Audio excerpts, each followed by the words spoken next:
Hey, how's it going? What's up, Kristin Burritt? Do you believe it's raining, David?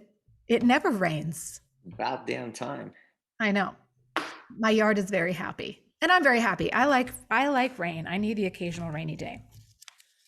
I needed to save money because I just laid down some associate grass in the Oh, backyard yeah. and we need so much water. But as you know, if you live in Austin, there's certain water restrictions. Yep. Um, and when you're not paying attention and you're running those sprinklers, that water bill comes out pretty high. Yeah. So when it rains like this, I'll take it. Yeah. Yeah, I'm just sitting here like looking at I have just some ferns and stuff that I just put outside and they were looking so sad before today. So I'm like, drink babies. But it's okay. It's good. I'll take it. How you So doing? What's new? Well, honestly, what's new is I want to say like COVID is still alive and well, like I was I was really sick all of last week and I never tested positive for COVID. But I did hear, from a doctor that the the at-home tests at best are like 80% effective. So, in my heart of hearts, I feel like I did have it. But it didn't show up on the home test. And that meant that, I isolated in my room away from my family because we cannot risk, Tom and Kayla both have gigs. Like we cannot risk everyone getting sick. So it was a really long, lonely, sad last week. But then, Oh, we well, have, time out. But here's the point. Here's the point that I want to make. You guys are living still in the same house, so you still have the same air duct for AC. right. I mean, we do as much Now, as we can, open no, of windows, course. stuff like that. I'm not downplaying what you did, right? Because being isolated in your house, it's kind of rough. You see all the kids, all the family laughing together and watching a movie together, and you're like, God damn, I wish I could be there.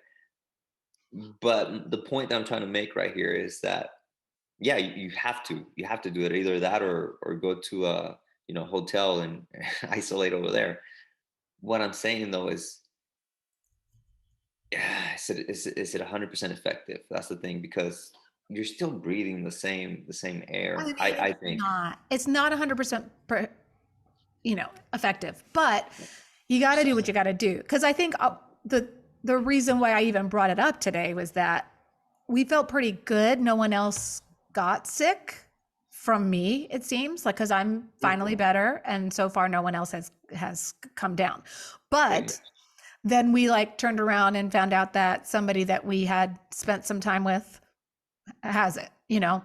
So I just feel like we still want it to just be over, and I just think it's just not. So and it's one of those things, like the good thing is if you're vaccine boosted, like you're probably not going to get, it's not a threat to your life. Hopefully, if you're vaccine boosted and have a good immune system and you're not super old, right? It's not as threatening as it was when it first came out before all those things. But there's still you could be down and sick for a couple days, and it's really hard to manage a life and a house and a job around that.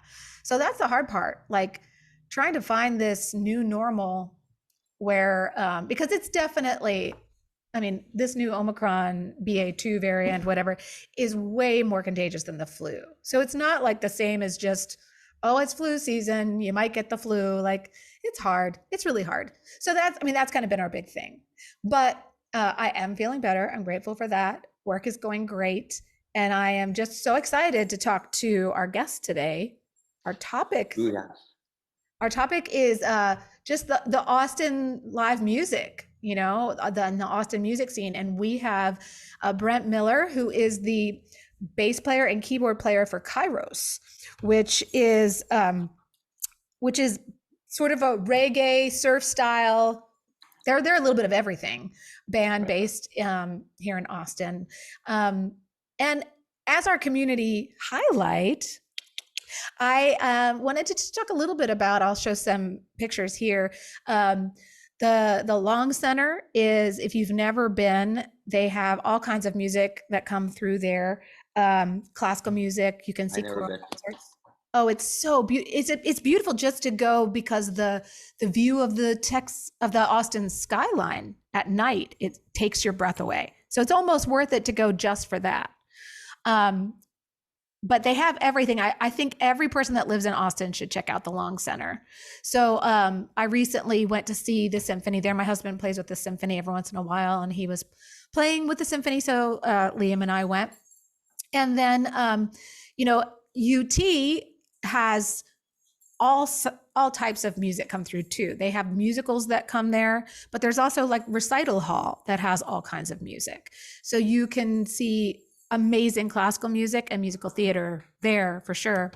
And then I did manage to get to the new Moody Center, which is a beautiful new venue. So I think check it out. The tickets are expensive. I think it's it's a brand new venue, but it appeared to me like there's not a bad seat in the house. So I think you could get a nosebleed ticket and it would be worth it.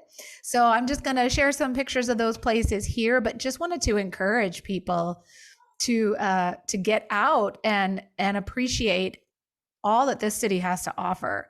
I feel like I've been doing that more lately, especially post-pandemic, just being on the UT campus a little bit more and then going to the Long Center again. I hadn't been in a while. And and Zach Theater is another one. I got to see the production there, and it's a fantastic theater and professional people that they hire people from New York City. It's not just Austin, although we have amazing Austin people that are also, do the show. But there's so much. And I think it's just so easy to get busy with life and not. I feel like you've been traveling a lot. Anyway, so let's bring in Brent. What do you say? You ready? Let's do it. All right. Friends, you are about to meet the amazing, the awe-inspiring local Rouse High School graduate, I play the drums. Thank you, Mr. Brent Miller. All right, well, we have the amazing Brent Miller joining us. Hi, Brent. Thank you for coming. Hello. Thank you for having me. You wouldn't mind just telling us a little bit about you, about yourself, about your band, anything you want to share. Oh, man. Okay. Hi, I'm Brent Miller. I play bass guitar and keyboard, and I do some singing in my band Kairos. We're out of Austin, Texas. We play like some surf rock, reggae, funky stuff. We have been playing for like 5 years. We got started in San Marcos. We all met while we were in school there. I got a music degree down at Texas State. I mean, what else? I guess I do also a lot of like freelance like studio session work, recording and stuff. Not a lot, but every now and then, more for like friends and stuff when they reach out.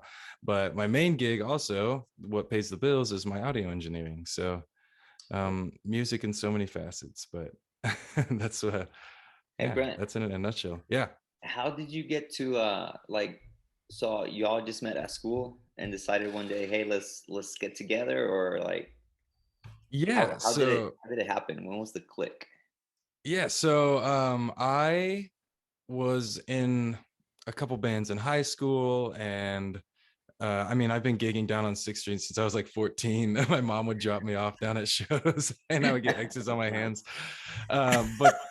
Yeah, it was wild.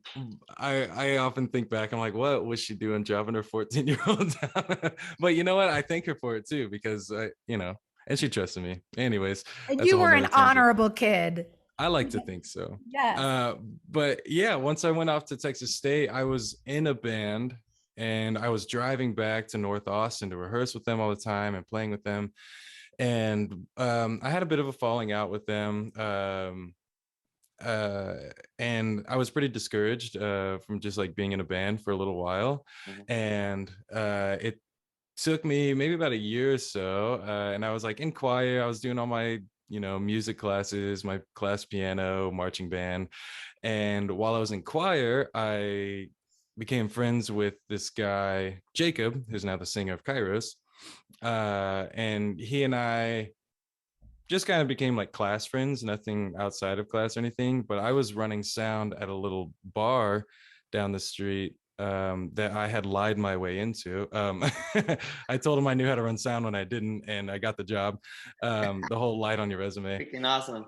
Yeah. So, but I ended up starting to book Jacob just as a solo singer songwriter on acoustic guitar at this spot. I don't want to name drop them because I don't like them anymore either, but at this spot in San Marcos. And he and I got to know each other a little more after that. And I had his number from booking him and stuff. And one day I was driving to my internship. I interned at C3 for a little bit. I was driving there and listening to music, and I just was like, I have to be in a band. Like, this is what I'm supposed to be doing. I have to do it. So I texted Jacob. I was like, hey man, I have a friend who's a keyboardist. I play bass. Let's start a band. And he just texted back right away. He was like, yeah, let's do it. So we didn't have a drummer. And at the time we had the keyboardist.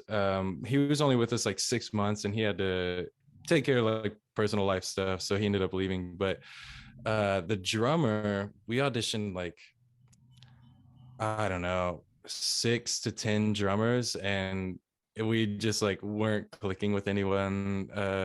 No one's was really solid, or like they were just kind of, I don't know, nothing really clicked. And then finally we're just like practicing in Jacob's garage one day.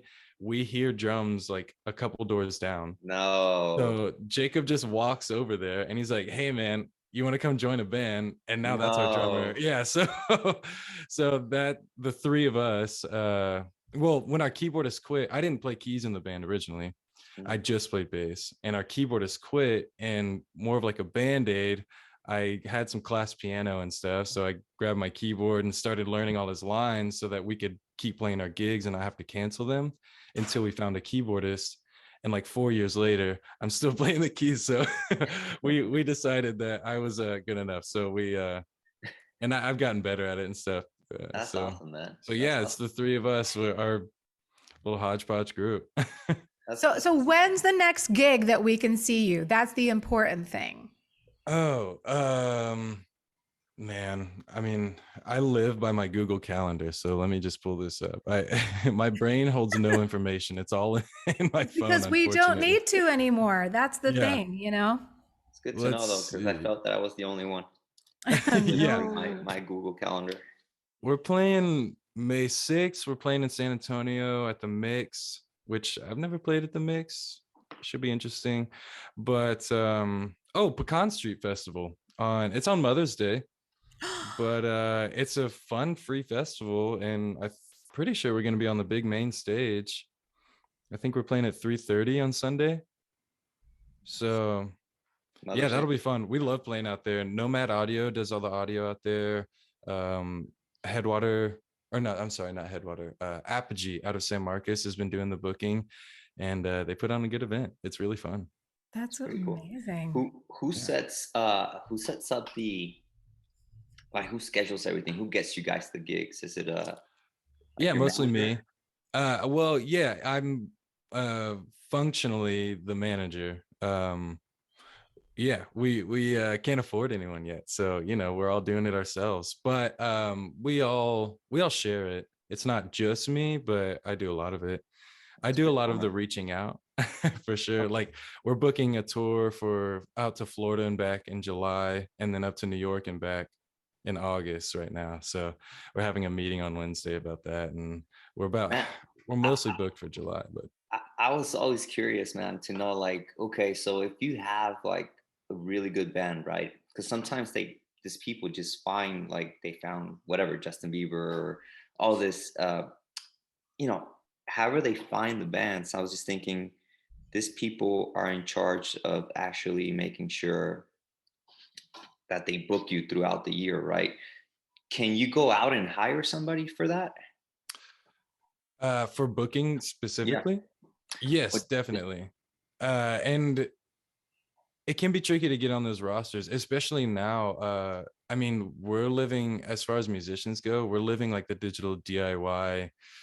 Um, I don't even know. Like, this is like the great expansion, you know, like all of a sudden, I mean, literally, I have this little like interface under my laptop right now, and that's how I'm recording. And like, I can record a whole album off of this in my room, you know, and like, and I'm not the only one. Everyone can, you know, if you Yeah, have $500, you can cut as many albums as you want and put them on the internet. And there's and no go need for viral. a record label. There's no need for a promoter. Like, we have social media. That's our promoter. You know what I mean? Like, That is true. you Everything's can, changing so much. all those things are great, because what record labels and promoters and stuff offer is a network that you don't have to build from the ground up. They already have. That's the big thing that you're paying for.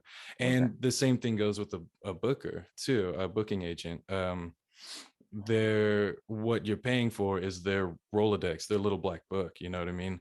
And also, I will say from experience, especially with cold emails, it's really hard to get an email back from so many of these venues representing yourself. People, even subconsciously, are more inclined to respond to a name that's not someone playing in the band. So much so that I actually was talking to a friend, and this is something that we've considered ourselves as a band.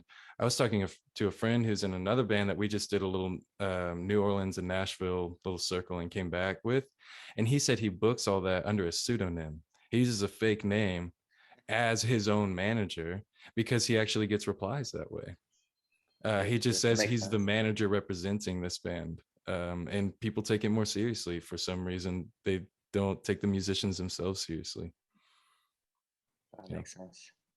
It's sad, but it does make sense. Yeah. But sorry, to answer your question, you can pay someone. No. But Yeah. I was just trying to figure out how everything worked, man. Because that's more percentage based generally, because at our level, at least, if we were to pay someone, we would pay them to book it and promote it. right, And the whole thing is, the more people they get out to the show, the more money we make, the more money they make. You know, that's kind of the most healthy deal you can get. Once they start asking for money up front, you know, it's, you know, a scam. yeah. No, and but that used to be, like you said, that used to be maybe back in the days. Nowadays, you don't really need them that much, you know, because you have everything in you, like right here. You can Yeah. just, like you said, The, pay $500 and cut it's albums. truly the Wild West, though, because like, everyone's trying to figure it out at the same time and capitalize and not lose any money for those who are making money. You know what I mean? It's like, Right, it's wild. right. What I've been seeing lately is, for example, some artists throw out their new hit or whatever, their new song, and promote it like on a type of platform where you can pay with certain crypto for it. Okay. Yeah, which is interesting. There was this rapper who said, "Hey, I'm going to put out my new single, and you know you can buy it with this type of cryptocurrency." And some cryptocurrencies, they have a large um, amount of people on them, right? So they'll buy your songs through this cryptocurrency, and this is, I guess, this is how you put yourself out there nowadays. But it's changing a lot, though. That's interesting. That's interesting. In my opinion, and it's only an opinion, Yeah, I would say that that is a novelty, and that's why it's interesting right now. That feels volatile and like it isn't gonna be as long lasting. Though it is, I don't know. I don't know. It just I doesn't feel feel like organic. I was gonna say I feel like that depends on crypto too, though. Like if that the more solidified that gets, the more reliable, then I think it would Totally. shift. So I just think we're in that great transition because I feel the same way. Like as a musician, Mhm. I'm like I'm not taking payment on something that could be worth nothing, you know, one Yeah. day and everything the next because we need to eat. Like I mean, that was going to be right. my question too. Was just how's the band? How have you guys done? This is the mom check-in. How you been Mhm. since the pandemic? Because it's been rough Woof. out here. Yeah. I mean, yeah. I mean, you're I still a mean, band. That's good. we're still a band. I mean, that is huge. Um, I'll be honest, it was a really, really low time for me. It was awful. I mean, to be like completely transparent, I fell into the deepest depression I've experienced, and it was not having music, not having people, not having so many things, not having just my other two guys, my band, like it just it I felt stripped of meaning, and it sounds dramatic, but it was real, and also like um I mean, all my work is live audio too, so Yeah. I was without that as well. So it went from all to nothing. I mean, we were in the middle of booking our second tour and had dates booked out in Louisiana, had to cancel all that. We were going to play South by, canceled all that. So and then just a year of just sitting around. Sure, I wrote a little bit of my own music. That was good. um I don't know. It was all right. We made it. But I will say, well, also we released an EP that I don't want to play my cards too much, but we weren't super stoked on the final product of it. And that was just like bad timing because it was the last thing we released, or it was like actually we finished it right before like everything shut down. We finished the album and we released it while everything was shut down, and us kind of having to settle on it and not being so super happy with it was just kind of like almost a nail in the coffin, like like to like that's what we ended on, it's like Right. so having something we're not hugely proud of to sit on for a year was even worse. Yeah. So we did a lot of writing. Once we could get together again, we did a lot of writing, and this year it's only April, we've already released 2 EPs, 2 singles, and we have an album on the way. So That's awesome, man. we're hugely back in the swing of it. I mean, we're like booking festivals, and we just booked 2 festivals in Arkansas, and we're booking 2 tours. It's like revitalizing. But yes, it was rough, and we had nothing, and there was nothing we could do about it. We just had to wait. I'm just so glad that I'm sorry for the struggle, because I think, and I also just want to say thank you for being really honest about that, because I think a lot of people experience stuff like that. A lot of people that were cut off from things that were such a vital part of who they are or their way of life. You're not alone. A lot of people went through that. So Definitely. so you're definitely going to help somebody, but I'm also just so proud of you that you're still chugging along and doing so well. And that's great. David, do you have another question for him? I don't want to hog the I have 1,000 conversation. questions for him. I want to know like what it is to be a rock star and be on tours, and is it like they actually show you on the movies? Like I just saw the movie from Queen. Oh, Okay. Bohemian Rhapsody. Yeah, it's amazing the life of a rock star, right? Of the band. Yeah. But I don't know if it's truly like that or not. Like apparently there is drama within the band, right? Within our band, Well, no, not your band, but like for example, the band that you used to be with. yeah, There's a lot of definitely. That's pretty normal. Yeah. Yeah. I mean, it truly is. And I, even when like I joke about this, but I am very serious about it. Whenever I started dating my current girlfriend, I told her, I was like, listen, like I'm in another relationship as well, and it's going to take a lot of my time and energy and passion, and I'm going to give to both of these, but know that is there. You know what I mean? And I truly feel like when you're in a band, you're in a relationship, like you're being vulnerable, you're writing songs together, you're talking about your emotions, you're also like having to deal with some real garbage sometimes, and also working hard for a collective dream. And like that is, I mean, that's a marriage, it's basically, like that's love, like to experience emotions and hardships and work toward a dream together and like invest in each other when the investment has no return. Like you're just doing it for the pursuit. I mean, it's a loving relationship, truly. So with that, yes, there is emotional drama sometimes, because that's life and love, and that's what you experience as a human with other humans. That's true.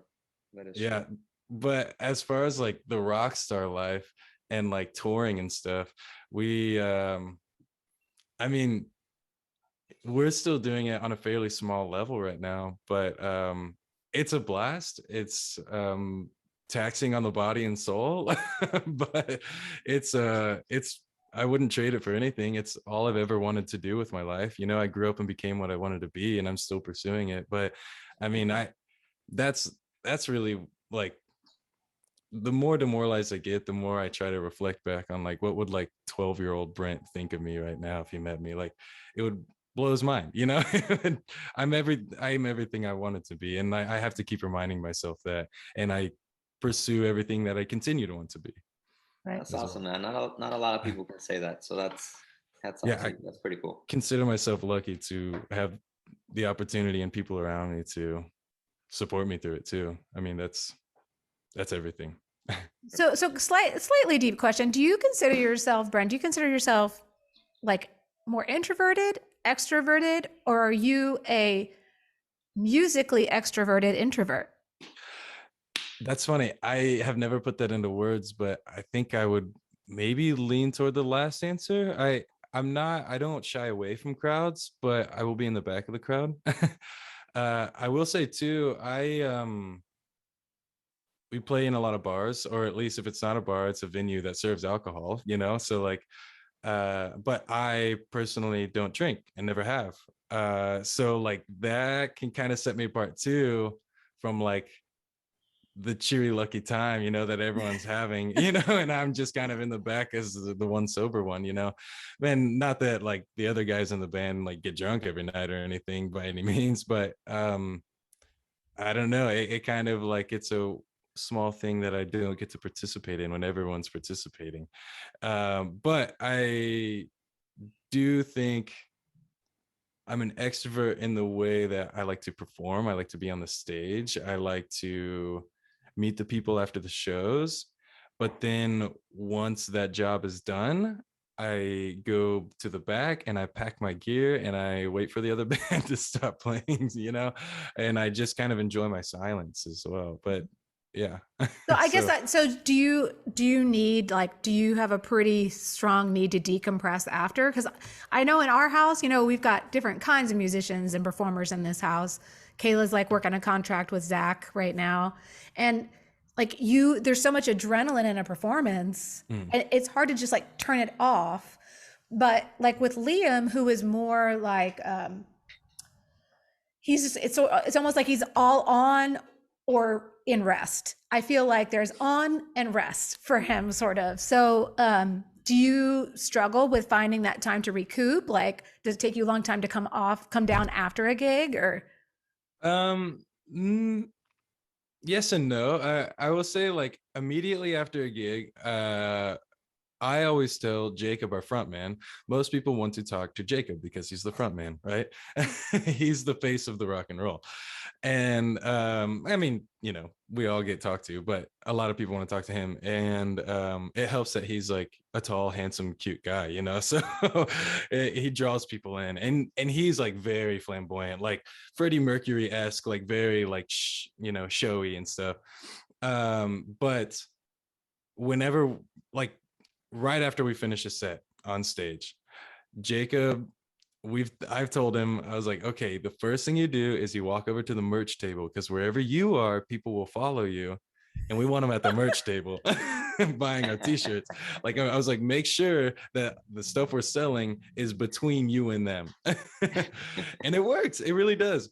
So so while he's doing that, I tear down all my like keyboards and all that stuff, and the drummer takes all his drums off, and we go backstage and kind of put that away, and then we'll meet him at the merch table, and we'll just like kind of say hi to fans and stuff, thank you for coming out, all that stuff. But then yeah, after that, I really do find, actually, like, I have a lot of gear that I have to break down because I play both keyboards and bass, so I'm breaking down for two people basically. So I find like wrapping my cables, putting all my instruments in cases and stuff, that's kind of like a little like routine that I have after every show, where I can just kind of like be alone. It's quiet, put everything It is back like where it goes. self-soothing activity too, right? Like gotta It really roll those is. cables just right. And It yeah. is putting everything right where it belongs. It's very satisfying. So that's kind of my moment. But I also do feel after the loudness and the chaos of the stage, like a moment of silence is like really healthy, and I need it. And I feel that when I'm sound engineering as well, like there's a real thing called ear fatigue, and Yep. sound engineers get it a lot when they work too much. But you start to lose track of which frequencies are where, and your ears just kind of passively start hearing things, and you're not really able to focus. So I'm trying to avoid that too, especially when we're playing a show every night on the road. Like, How do you protect your ears? Are you wearing in ears that gives you some protection, or how do you deal with that? well, when I'm sound engineering, no, because some sound engineers do, but I do not. I like to hear the full room and get all the frequencies that are happening there, because I'm trying to make it sound as best as possible. When I'm um when I'm playing on stage, I don't, but we're not hearing the same thing the crowd is hearing. We have our stage monitors, and we get to set those levels before the show. Okay. So it's not quite as, hopefully, if the venue's right, it's not quite as noisy as the rest of the room. Right. But then if I'm like watching another band or something, or just like, even if I just like go out to a show one night, I have my earplugs in, definitely. Yeah. Yeah, Tom's always got us. Yeah, I have them like in a His cell phone keychain. and his earplug. Yep. Yep. Yeah, Yep, I have to. Yeah, because I've ran sound for so many of, like, I used to run sound for this I don't want to drop any names here, but I used to run sound for this rock and roll band that did like they were like a cover band, and they were all like a bunch of older guys, not old by any means, but older guys, and have been playing rock and roll their whole life, and have the ears to show for it, like, or the lack thereof. And that just like frightened me. Like, I would have to push their monitors like to an ungodly volume just for them to like be comfortable on stage. And it's yeah, I was like, from there on, I'm like, okay, I need earplugs. I'm not gonna be that. I have to preserve these ears because I put all my eggs in this basket. Yeah. Wow. What Yeah, are it's your some? livelihood. I was gonna ask. Do you have like any favorite bands that you guys have open for? Oh wow. Yeah, definitely. Which Some of the one? big ones, I will say. So our first show back after our keyboardist quit years ago, we got to open for a band called Ballyhoo, which they're kind of big in like the reggae world, but they're like a reggae pop kind of band, like Sublime, Sugar Ray-esque kind of stuff. Nice. And that was our first show as a band where we opened for like a big band, like a big touring band. That was our first time we ever got to do that. Nice. And it was the first time we didn't have our keyboardist and I was playing keys. So I was like so shook, so nervous. We drove down to Corpus Christi, got paid in pizza. Like it was nothing, but we had to do it. We got the offer. You can't say no. So we did it, and it was a blast. And that one always sticks out to me. Also, the band that played, there was two or three bands. I only remember two. There's Ballyhoo and another band called The Hold Up. And The Hold Up has been one of my favorite bands since like high school. So the fact that and they're not a really huge famous band. They're, somewhat famous in their own right. But me opening for them was a dream. But also we got to open up for a band called Long Beach Dub All Stars. And they were started by members of Sublime after Bradley passed away back in like 92 or something, 97. I don't remember. But there's like Ross MG. I don't know if you know like the song like Doing Time. Bradley's on the microphone and Ross MG. Ross MG played drums for that band and stuff. So like I got to meet some like actual legends that night. That's and what I was gonna ask. If you get to hang out with them afterwards, like. Yes. So I mean, yeah, we could. I'm too nervous. So I didn't. But I went up and met him and I introduced myself and I was just like, you know, tell them I was honored to, you know, paying my respects, tell them I'm honored to Right. share a stage with them, and that like I've looked up to them my whole life. Trying not to fangirl too hard on them, you know. I don't want to weird them out before I play my set, but yeah, just like yeah, that was kind of a legendary night, and that was the first time we got to play. There's a spot called Empire downtown on Red River. We got to play the outdoor stage. It's like a big old stage. I was like I don't know. It was super cool. It was a really cool gig. But That's awesome, man. trying to think of other big ones that we've opened for, but Red, Yellow, Hey, Green. talking about stages, like what would it take for you guys? ACL, is that something that you guys will be interested in? Yeah, interested, of course. ACL is a tricky one, especially for locals. So C3 Presents. I don't know if you're familiar with that company. They're out of Austin. They do all the they do ACL, Lollapalooza, Bonnaroo, Stagecoach. They're known for their festivals. Gotcha. I interned with them for a little bit, and I kind of got to see the inner workings a little bit. They don't really put locals on.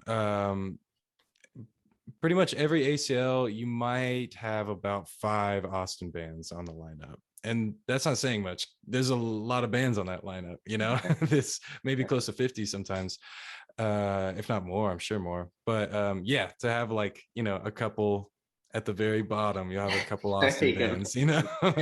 And it's just it's obtainable, but not from the local approach. You have to get big first and then come back to ACL. And then come back to it. Yeah. Yeah.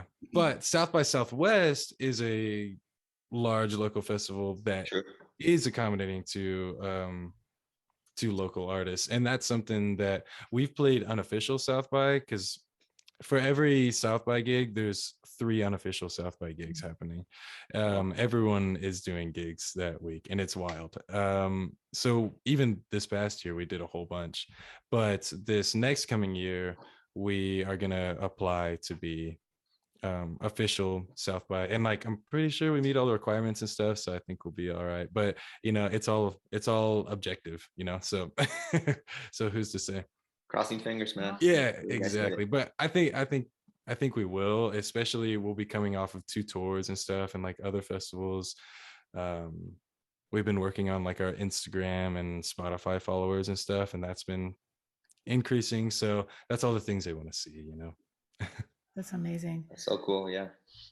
I have just one last question for you, and it's more of like the philosophical one, and it's because I know you. So you know, we mentioned in our community highlight just that Austin they call it the live music capital, but it has such variety, right? So we've got the new Moody Center that's bringing in amazing people. We've got ACL that happens, you know, as the live broadcast too, not just the festival. We've got the Long Center, which is state of the arts, and then state of the art, and then we've got things that come through UT, right? So as somebody who